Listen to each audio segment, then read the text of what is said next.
And now what about leaders of large organizations already established? What are some of the key lessons or the key takeaways from this book?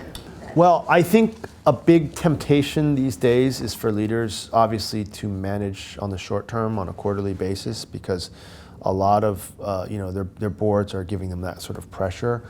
And I understand, like, it's a practicality, but I think it would be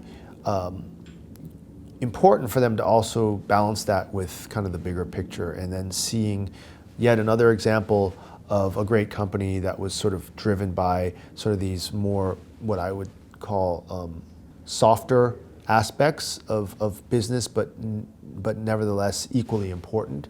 And I hope that Alibaba can serve as an example to them to say, hey, look, actually this more holistic approach to running my large business is also very important. And Alibaba's not alone. One of the things that Jack said in our values today, customer first, employee second, shareholder third, was ahead of its time. He's been saying this since the early 2000s, and people laughed at him, particularly the Milton Friedman, shareholder, maximize shareholder value as the driver of business. And that's what I learned in business school.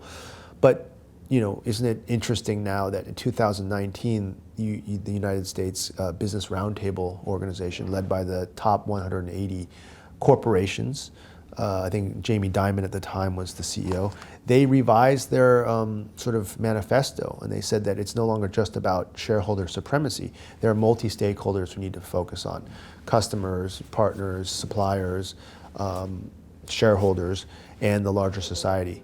And I think ESGs is an attempt to try and address that. There's many different theories that are coming out, but it's become much more accepted. And it's because we as organizations, particularly large corporations, have a responsibility beyond just our profits. And I think that this book is another great example of how that comes into play. But you can have both a successful business and a positive impact on society all in one.